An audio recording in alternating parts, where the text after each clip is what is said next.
Hello.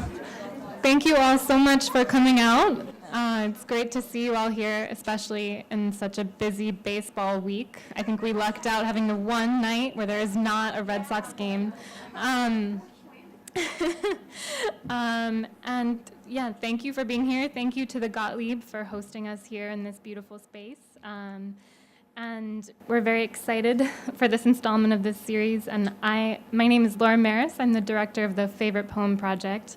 And this series is always very special, but it's especially important tonight because not only are we here to hear Marilyn Chin, we're also here to help launch her brand new book, Portrait of a Self as Nation. So we will have copies of this for sale afterwards. Stick around for book signing and reception. And for those of you who like to plan really far ahead, the next installment of this series will be with Mark Halliday and BU alum Heather Green on April 11th. So if you'd like to put that in your calendar now, you're welcome to. And I will now turn it over to the Director of Creative Writing, Robert Pinsky, who will introduce the series. Thank you very much, Laura Maris, who makes it all happen and run. It's my job to explain this occasion. Nancy Livingston, who with her husband Fred Levin established this series a good number of years ago now. Nancy is a very esteemed and expert professional in the field that she insists on calling advertising. She doesn't choose the euphemism public relations. And when the reading series was established, Nancy talked to me and others about the BU writing program. And she knew that in room 222, where Carl Kirchway and I still teach the writing seminars in the MFA program, where Ha Jin and Leslie Epstein and Sigrid Nunez still teach the fiction classes. In that room, the poet Robert Lowell taught a class in which the students included George Starbuck, who later became on the writing faculty here, Anne Sexton and Sylvia Plath. And Nancy Levin is the one who came up with the term, in the spirit of room 222. And that spirit, in a word, is the spirit of art. And the idea was that we would have a reading by an established, distinguished visitor, tonight Marilyn Chin, and by a recent BU alum, tonight Tara Skirtu. And that the spirit would be, as when those three poets were in a seminar together, not the spirit of an academic pecking order, or that one person necessarily was going to evaluate the others, that was a one-way process, but that they were courting art together. A spirit that is happy to be a guest in the academic world, but is also a different element. So tonight, you'll hear Tara Skirtu, a BU alumna, give a brief reading and then introduce Marilyn Chin, the headliner. And the spirit is, these are two super energetic poets who understand all kinds of outside worlds and the inside world. And they will show us ways into and of the art of poetry tonight. Here is Tara, who will introduce Marilyn, then we'll clap, and then Marilyn will appear. First, Tara gives her reading. Thank you.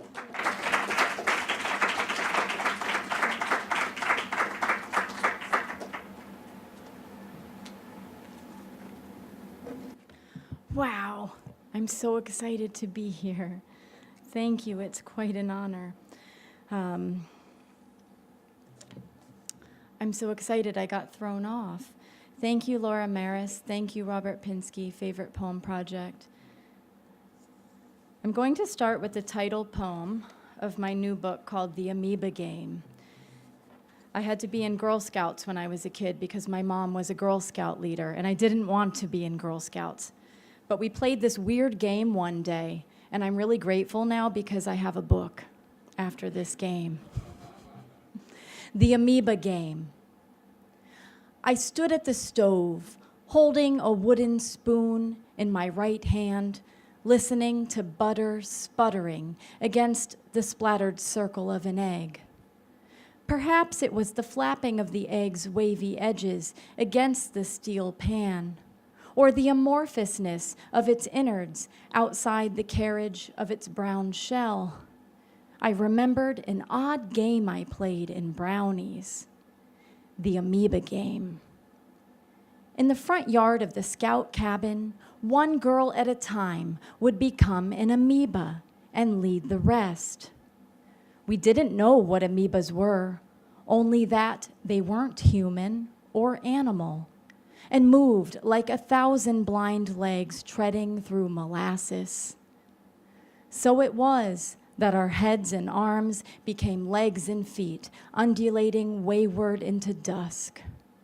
Swaying our shoulders left to right, we'd giggle through mouths we weren't supposed to have, pretending we had no eyes and didn't know where we came from or where we were going. I have new poems for the first time in forever. I wrote a poem on Inauguration Day, and then I didn't write another poem for a year and a half. And I visited this memorial to the victims of communism in northern Romania, which was a former communist prison. And I wrote this poem the day Trump was inaugurated. On Inauguration Day, I remember a visit to the memorial of the victims of communism and of the resistance. Behind the glass, a bloodied roll of gauze unravels poetry, stitched with wires shed from a broom. Alone in a cell, a man would slap Morse code onto his thigh, feeding possibility to the other men in the block. I walk into Iuliu Maniu's death cell. On the floor, a dented aluminum bowl and spoon, empty bucket, cup. Cot without a mattress, striped uniform draped at the foot. One cell is now the poetry room. Morse crackling through the speakers, photographs of anonymous wall poems. I will die without knowing, without dying. The man who stitched poetry in code was condemned to death for trying to get medical attention for a fugitive wanted by the Securitate. Where? Who? Why? I think of my sister on another continent, 5 years in America's largest women's maximum security for resisting arrest with nonviolence as a teenager. Another 2 years for another minor offense, now a motherless mother with a motherless child. I enter the black cell, really a torture room. Shackles anchored to the stone floor of a shoebox room without windows. Everyone else who reads the placard at the door keeps walking. Madness in great ones must not unwatched go. In a women's prison outside Boston, one of my best college students, thrown into solitary for weeks, managed to write a paper diagnosing Hamlet's madness in a hole meant to drive her mad, and turned it in on time. The virtue of will. Make the mad guilty and appall the free. No one stops me as I leave the room. In the courtyard, a grassy hill bearing citrus covers a domed memorial. I enter through its concrete door. A round stone table like a retina, its surface water. beeswax candles lit in memory of someone, of someone's someone, flame toward an open cross in the ceiling. It's starting to rain. Drops tap the table. I am becoming aware that I might be falling into a love beyond the limits of restraint. I know without knowing. 12 lit candles light the water table. I've been here alone so long, I've lit at least half of them. For no one in particular. For you, and you, and you. That one had 2 lines from Hamlet that I can't own myself. Soup in Romania is really intense because they have 2 kinds. There's ciorba and there's soup.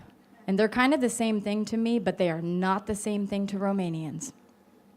Heart soup.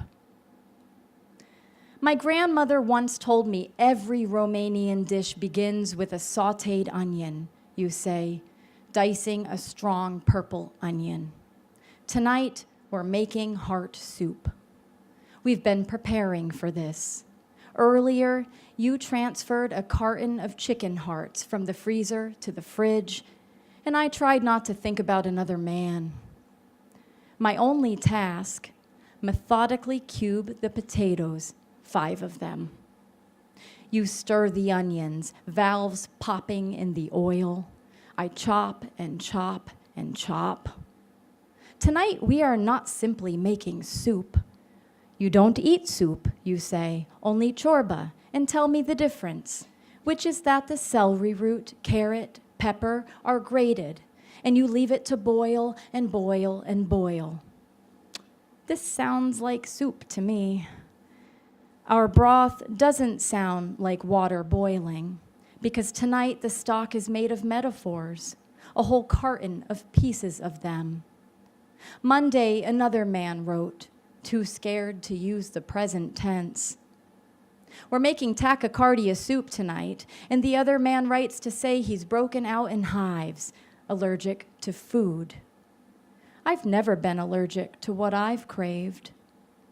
It's 10:30, and our soup is ready for the parsley. The hearts are for flavor, not to eat. You try not to leave any for me. I can't dissociate flavor from function. You hold up a ladle and ask how to say it in English. Teach me Polonique.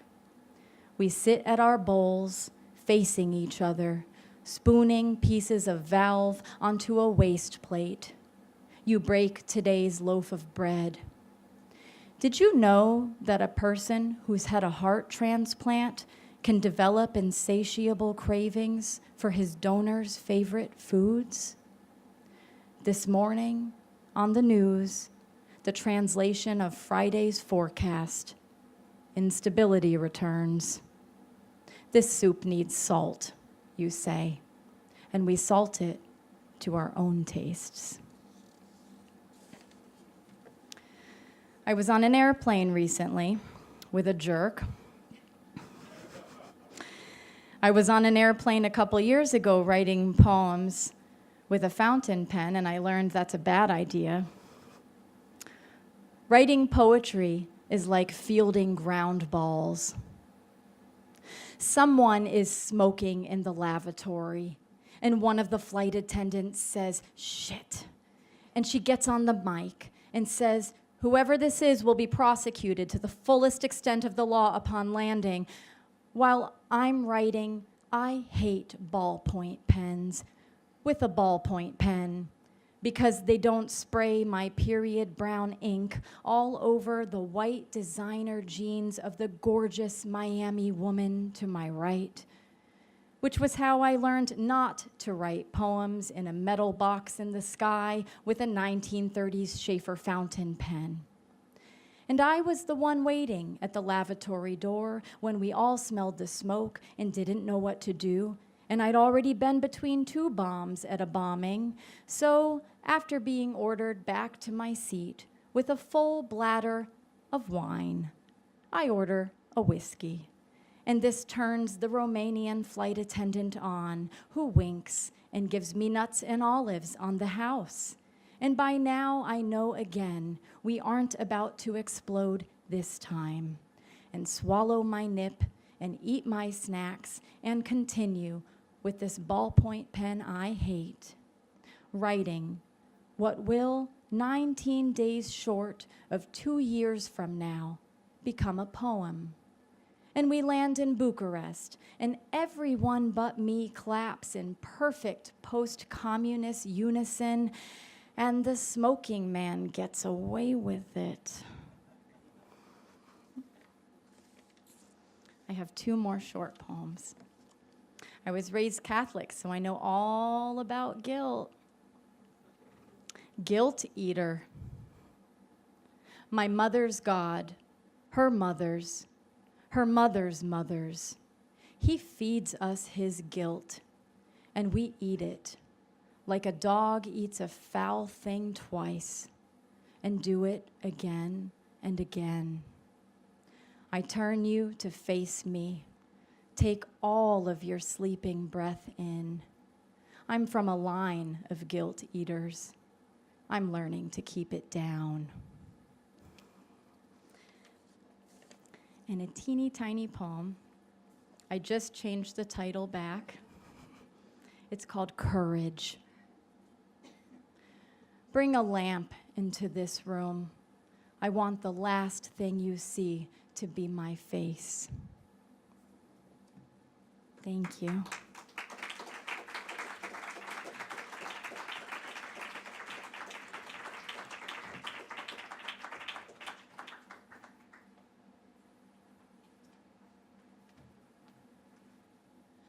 I'm terrified to write anything that isn't a poem, so I have been thinking about this introduction for months. It's not the most traditional. I am so completely honored to be here reading with Marilyn Chin. So I'm going to start this question with this introduction with a one-question Q&A. Marilyn Chin has said that her work is steeped with the themes and travails of exile, loss, and assimilation. Then her question: what is the loss of country if it were not the loss of self? And I think the title of her new book answers this question quite well. What is the loss of country if it were not the loss of self? Portrait of the Self as Nation. New and selected poems. To me, reading Marilyn Chin's poems is like navigating that unavoidable dream. No matter the surprise swerve, you go with it and arrive at the place of facing your many identities. When we approach our own death in dreams, our identities somehow remain. This near-death moment short-circuits our nervous system, and we naturally reroute ourselves, become alive again in a new environment, follow a song, someone we love, try to see if we still recognize ourselves. Maybe we're relieved or full of fear's adrenaline. We wake up. Marilyn Chin's poems, to me, are like constantly approaching this dream moment of death and after death. They make us come alive. She has said of herself, "I am an activist poet," and her poems activate us. In addition to being a poet, translator, anthologist, novelist, and educator, she is a shapeshifter, a form and language neologist. Have you heard of sonnet knees? A daredevil, for her work is indeed daring, an experimental composer. It is a difficult exploratory challenge to try to describe Marilyn Chin, the poet. A Los Angeles Review of Books profile describes her as poet of contradictions, poignant sentiment, beat-your-ass toughness, and unexpected humor. In her own words, from the preface of A Portrait of the Self as Nation, New and Selected Poems, which we are launching here tonight, she writes that she has sought to be an activist, subversive, radical, immigrant, feminist, transnational, Buddhist, neoclassical nerd poet. This makes my job at describing her in my own words pretty easy, right? But I'll add one more adjective to this list. She is a truly badass poet. Please welcome one of our country's most prominent, culturally and socially engaged poets, Marilyn Chin, with whom it is an absolute honor to be here tonight.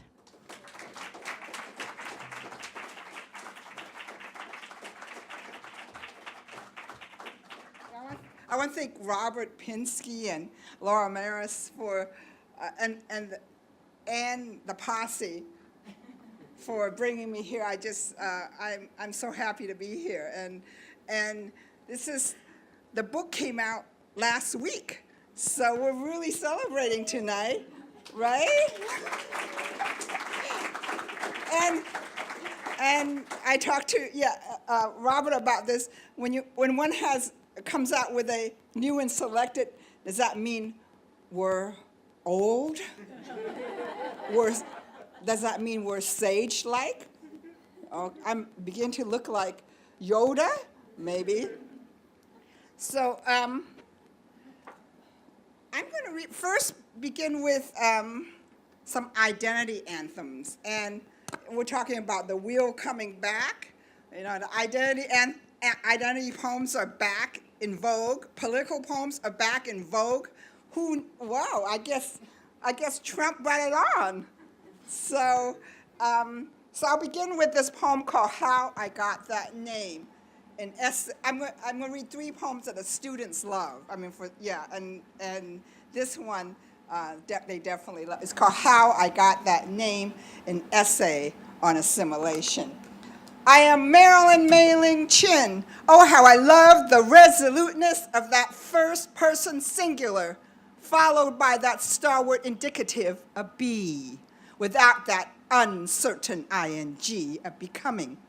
Of course, the name had been changed somewhere between Angel Island and the sea, when my father, the paper son, the late 1950s, obsessed with a bombshell blonde, transliterated Mei-Ling to Marilyn. Nobody dared question his initial impulse, for we all know lust drove men to greatness, not goodness, not decency. And there I was, a wayward pink baby, named after some tragic white woman, swollen with gin and Nembutal. My mother couldn't pronounce the R. She dubbed me #1 female offshoot for brevity.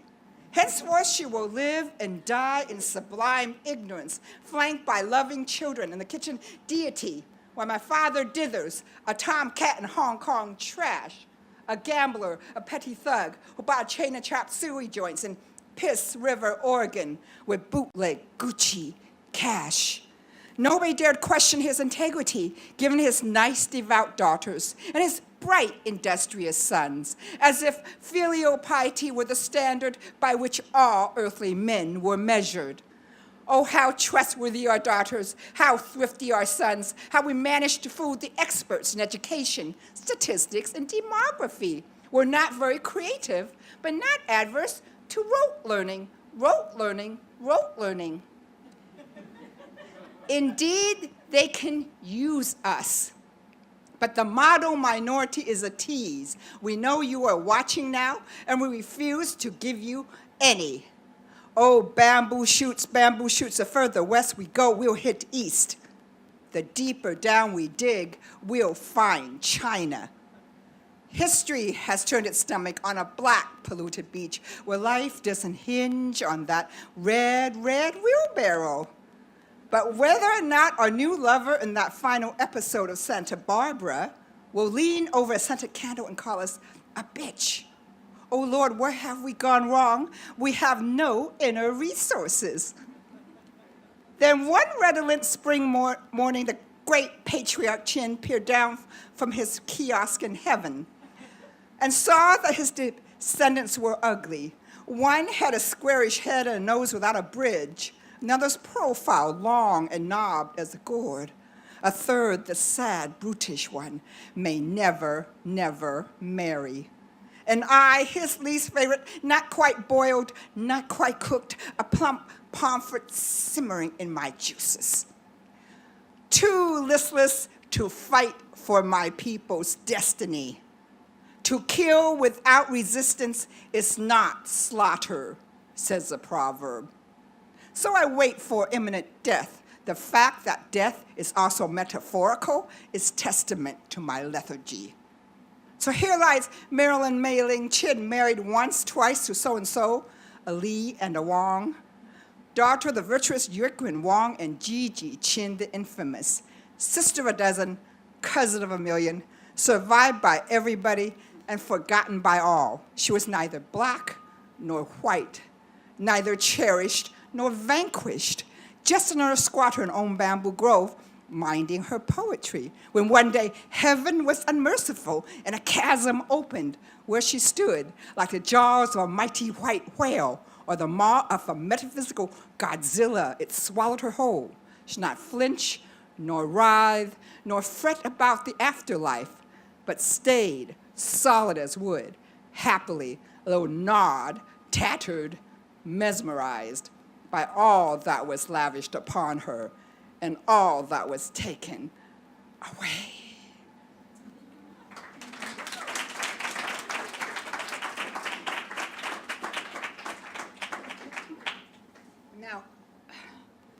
Now, some young dudes over there thought this was spoken word. This precedes spoken word. It's called a dramatic monologue. But I guess, I guess it's spoken word. Maybe it's a speech act in my generation. Maybe it's called a speech act.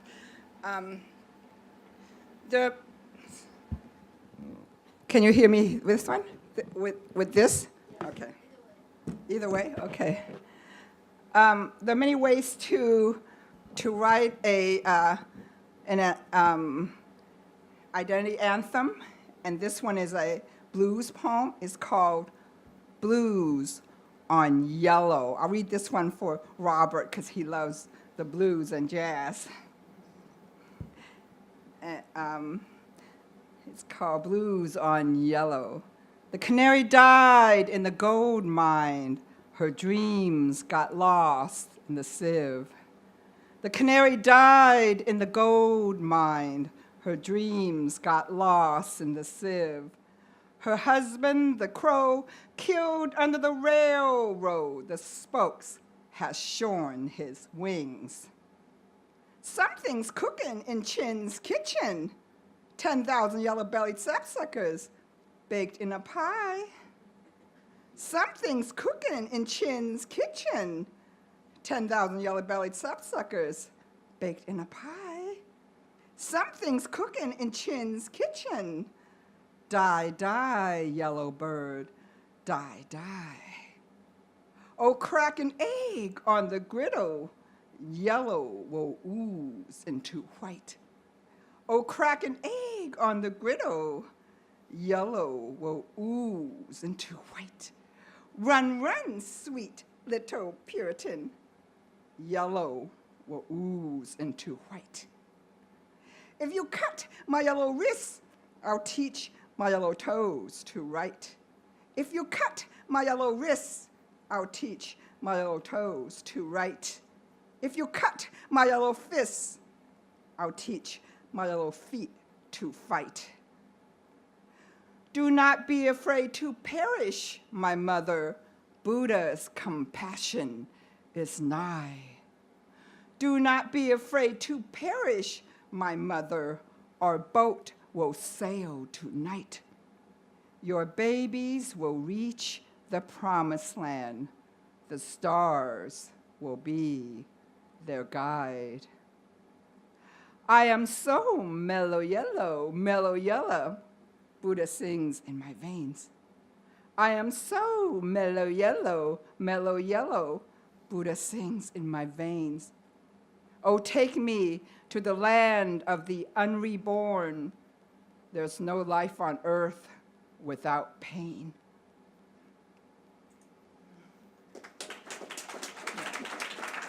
You have to have the word pain in a blues poem, right?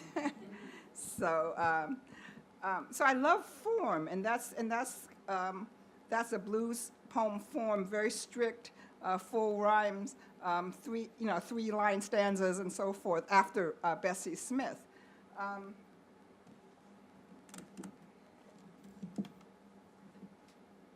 So I said in my interview that I would read some sonnets because I learned a lot about the sonnet from the great Robert Lowell.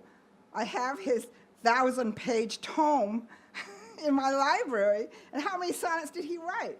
I mean, and what I learned from him is that when one has that base, one can go off on different tangents, and he had such a facility. He wrote hundreds of sonnets, and he never tired of the form. And so I wrote a bunch of sonnets, and I called them sonnet niece, because because I use a sonnet base, but I use some Chinese lyrics. So it's a hybrid form. I try to.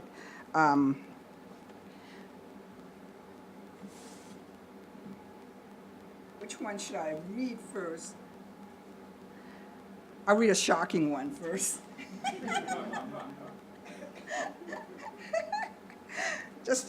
Okay, I'll read this.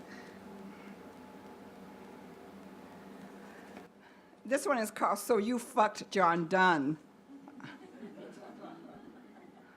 I mean, if you're gonna write a sonnet, you've got to address John Donne, because he wrote the most brilliant sonnets on earth, right? Besides the bard himself, right? So this is. So you fucked John Donne. Wasn't very nice of you. He was betrothed to God, you know. A diet of worms for you. That is a total nerdy reference, okay. So you fucked John Keats. He's got the sickness, you know.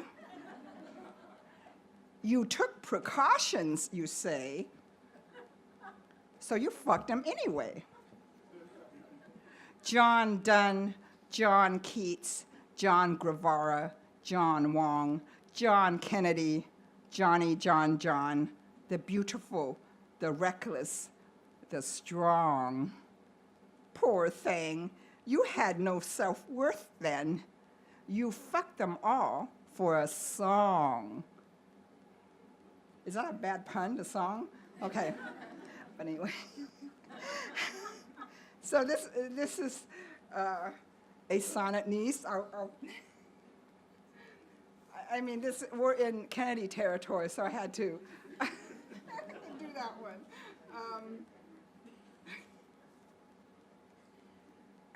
This one I wrote for the Tiananmen incident, and I guess this is a sonnet, yeah, and it's called Tiananmen, the Aftermath. Some of you are too young. Do you remember the Tiananmen incident? 1989? 1890. Okay. 1989, and I remember that picture of that young student, his arm against a tank. Okay, so I wrote this for that student.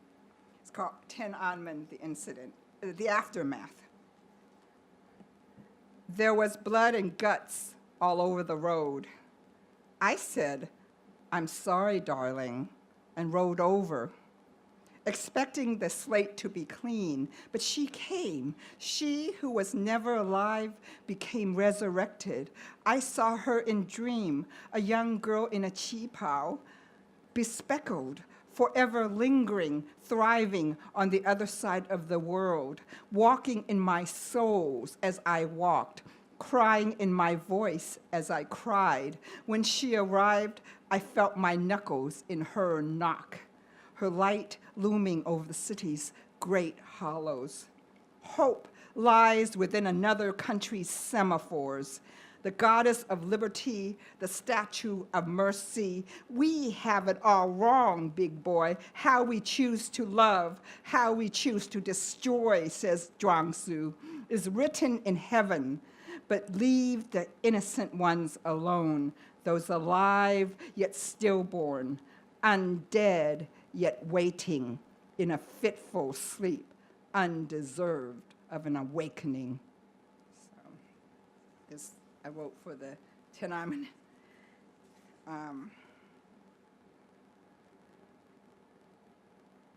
Okay, this one. This sonnet, niece, this sonnet is called Black President. And you know who I wrote this for. Okay. Black President. If a black man could be president, could a white man be his slave? Could a sinner enter heaven by uttering his name? If the Terminator is my governor, could a cowboy be my king? When shall the cavalry enter Deadwood and save my prince? An exo-cannibal eats her enemies. An endo-cannibal eats her friends. I'd rather starve myself silly than to make amends. Blood on the altar, blood on the lamb, blood in the chalice, not symbolic, but fresh. So those are my, just a few of the sonnets that I've written, or the sonnet niece or sonnet-like things that I find, well, go back to Lowell's, many, many sonnets. I mean, it's amazing that he wrote them just, in his diary, like diary poems, right? I mean, it's just amazing how he had such a facility with the sonnet.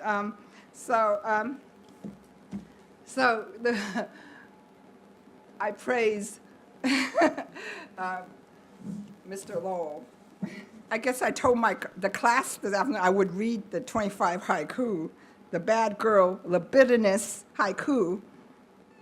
The haiku is I think it's been reinvented by African Americans. Because, do you know Etheridge Knight and his prison haiku? Sonia Sanchez and her, her blues haiku. And Richard Wright apparently wrote hundreds of haiku. And so I think it's really become an American pop form because high school students write haiku. I mean, we write terrible, cheesy haiku to our beloved. I mean, it's just, it's really turned into a pop, American pop form. So, and the African American poets sort of brought this the protest poem into the haiku. So this is 25 haiku, the libidinous bad girl haiku, anti-Zen, because I can't meditate for the life of me, so I can't. The 25 haiku. 100 red fire ants scouring the white peony. Fallen plum blossoms return to the branch. You sleep, then harden again. Cuttlefish in my palm stiffens with rigor mortis. Boy toys can't love. Neighbor's barn, grass mat, crickets, blue boy, trowel handle, dress soaked in mud. Iron-headed mace, double-studded halberd, slice into emptiness. Oh, fierce ogoos, tie me to 2 wild elephants, tear me in half. Oh, my swarthy herder, 2-humped Bactrian, drive me the long distance. Forceps, tongs, bushy, whip, flanks, scabbard, stirrup, goes, distaff, wither, owl. That's more like Uncle Ginsberg and Uncle Whitman.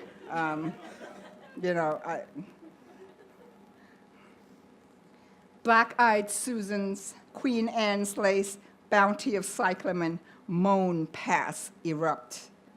Gaze at the charred hills, the woe-begone kiosks. We are all God's hussies. I have not fondled the emperor's lapdog, whose name is Black Muzzle.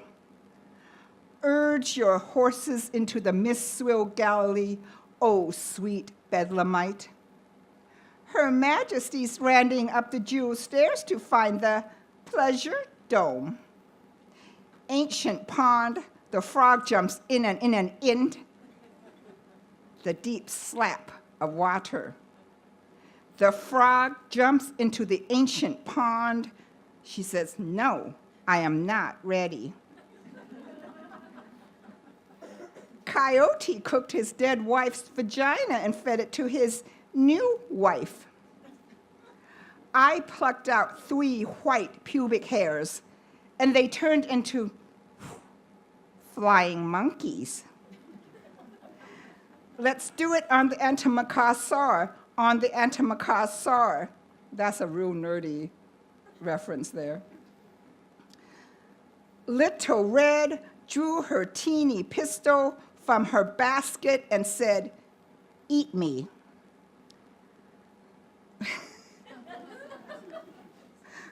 Chimera, Madame Pol Pot grafting a date tree onto a date tree.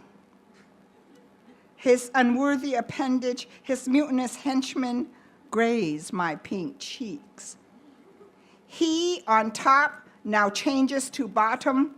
Goddess welcomes her devotee.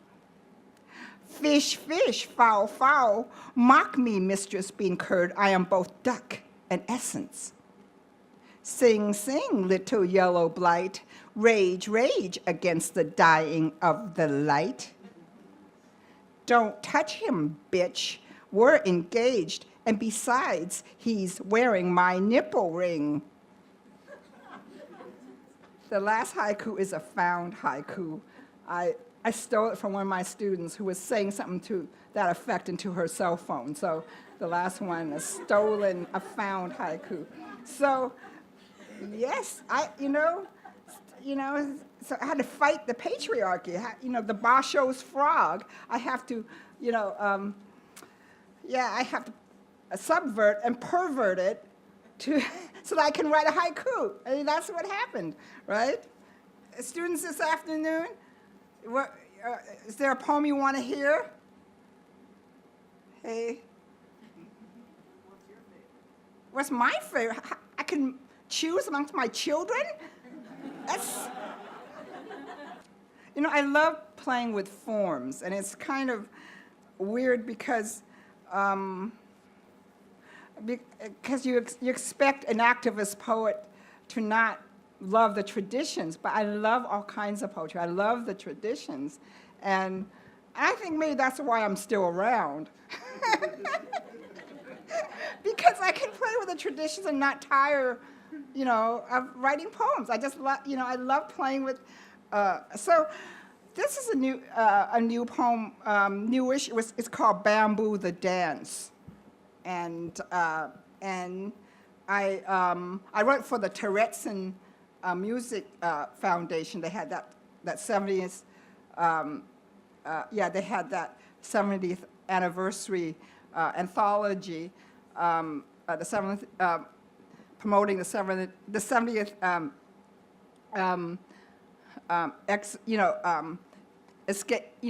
escape from the camps, and so I wrote this poem for that anthology, and I call it a dance because the first draft I wrote while watching ribbon dancers at the Black Bamboo Park in Beijing. And I saw them do their ribbon dance, but then I went home and I wrote. I read Paul Celan's beautiful fugue. And so this is in the form of a fugue. So it's called Bamboo, the Dance. How free and lush the bamboo grows and grows, shoots and morasses, fillies and lasses, and shreds and beds and rows. Oh, phloem and pistil nodes and ovules, the bamboo grows and grows. Her release, her joy, her oil, her toil, her moxie, her terror, her swirl. Dig deeper into soil, deeper into her soul. What do you find in my girl? Thrash of black hair and silken snare, face in the bottom of the world. Bound by ankles, poor dear, poor sow, oh delicate hooves and fascicles. Dead doe, dead doe, dead doe. Wrists together, searing red tethers, blood draining from her soles. O choir, O psalm, O soaring, fearsome tabernacle. The bamboo grows and grows through antlers and eye holes, O sweet soul, O sweet, sweet soul. Thin green tails, purple entrails, the bamboo grows and grows. She flailed and wailed through flimsy veils, through bones and hissing marrow. Nobody to hear her but wind and chaff, a gasp, then letting go. They loved her, then stoned her, buried her near her ancestors, my mother, my sister, my soul.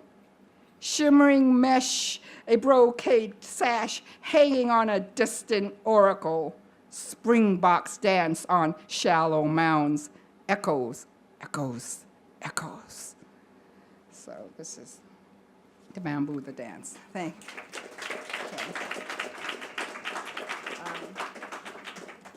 I've been working on the Chinese quatrain, the Chinese American quatrain for years. So it's a, they're, you know, most of them are four-line, you know, compressed pieces. They're like little jewels, little pearls I put in a necklace, and I just play around with their order and so forth. But this one is more leaning toward, you know, it's an elegy that's leaning toward the Western tradition of song, of mourning, and of story. It's Formosan elegies for my love Charles, who died in an airplane accident, and he was a French Algerian Jew. Okay. You have lived 6 decades. And Formosa, because do you know what Formosa means? It's Taiwan. It's beautiful, yeah. It's the colonial name for Taiwan. So this is Formosan elegy. You have lived 6 decades, and you have lived none. You have loved many, and you have loved no one. You wedded 3 wives, but you lie in your cold bed alone. You sired 4 children, but they cannot forgive you. Knock at emptiness, a house without your love. Strike the pine box, no answer, all hollow. You planted plums near the gate, but they bear no fruit. You raised herbs in the veranda, fresh and savory. I cry for you, but no sound wells up in my throat. I sing for you, but my tears have dried in my gullet. Walk the old dog, give the budgies a cool bath. Cut a tender melon, let it bleed into memory. The robe you washed hangs like a carcass flayed. The mug you loved is stained with old coffee. Your toothbrush is silent, grease mums your comb. Something's lost, something's made strong. Around the corner, a new prince yearns to be loved. A fresh turn of phrase, a bad strophe erased. A random image crafts itself into a poem. A sleepless Taipei night, a mosquito's symphony. Who will cry for you, me and your sister Colette? Who will cry for you, me and your Algerian sister? You were a rich man, but you held on to your poverty. You were a poor man who loved gold over dignity. I sit near your body bag and sing you a last song. I sit near your body bag and chant your final sutra. What's our place on earth? Nada, nada, nada. What's our destiny? War, grief, maggots, nada. Arms, cheeks, cock, femur, eyelids, nada. Cow, ox, lamb, vellum, marrow, nada. Vulva, nada. Semen, nada. Ovum, nada. Eternity, nada. Heaven, nada. Void, nada. Birth and death, the same blackened womb. Birth and death, the same white body bag. Detach, detach, we enter the world alone. Detach, detach, we leave the world bone lonely. If we can't believe in God, we must believe in love. We must believe in love. We must believe in love. And they zip you up in your white body bag. White body bag. White, white body bag. So.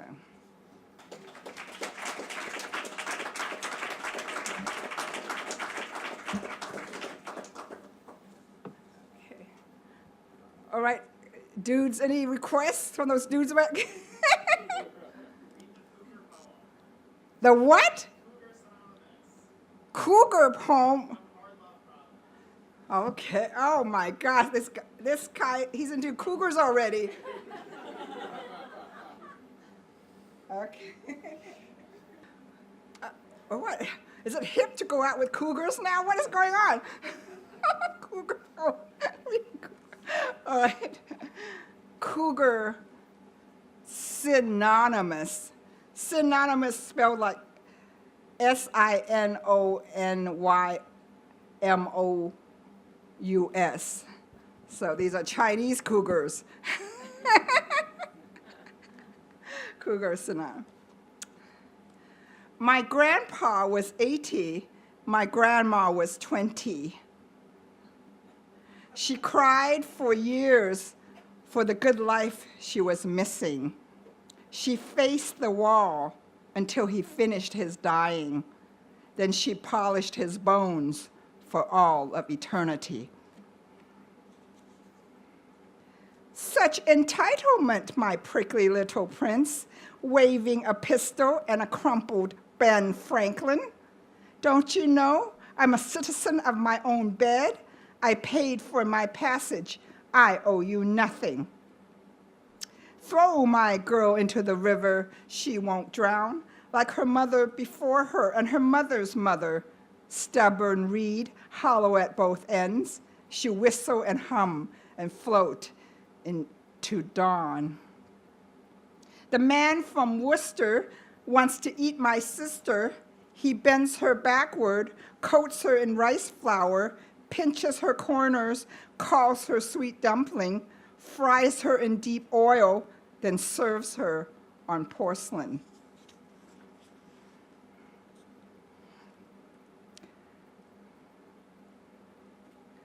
Who is the Buddha? A shit-wiping gumstick. Who is the Buddha? A painter's triptych. Who is the Buddha? He is naked, utterly naked. Who is the Buddha? A stele, a herd boy, a sweet nothing. When I saw his corpse, I knew he was mine. A flash of kerosene, epaulets, cheap aftershave. His flesh burnt black, his mouth agape, silently shouting another woman's name. A flower, and yet not a flower. A dream, and yet not a dream. At midnight, he comes to my bed. At daylight, he returns to the dead. Hold on to your boy soldier on the moonlit path. I am an urban cougar on the sunset prowl.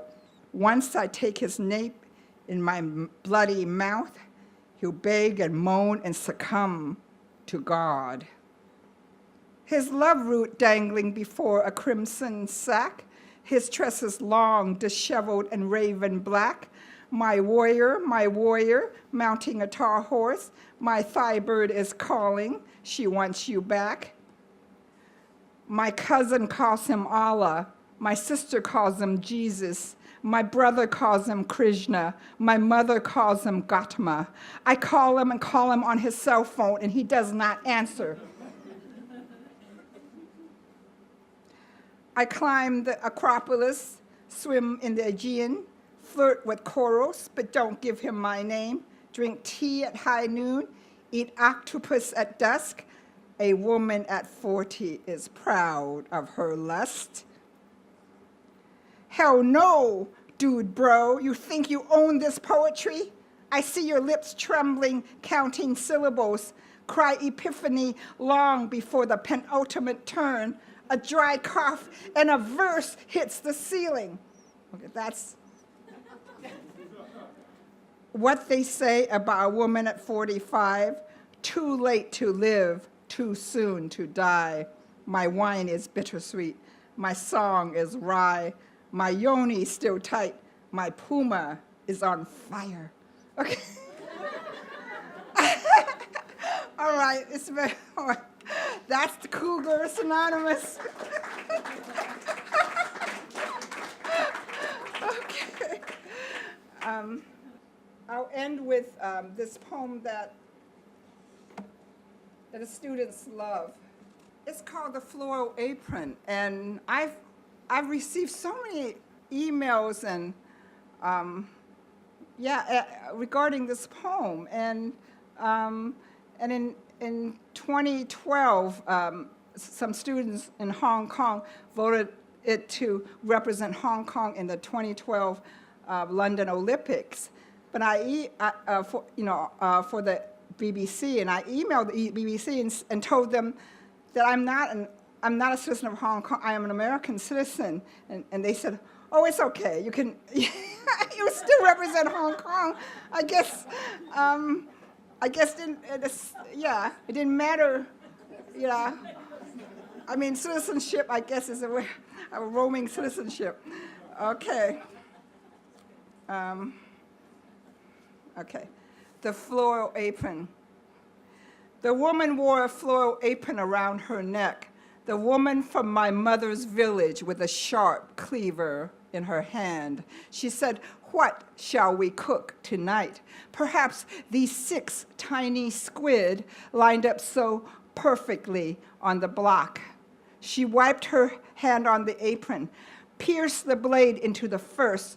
There was no resistance, no blood, only cartilage, soft as a child's nose. A last iota of ink made us wince. Suddenly, the aroma of ginger and scallion fogged our senses.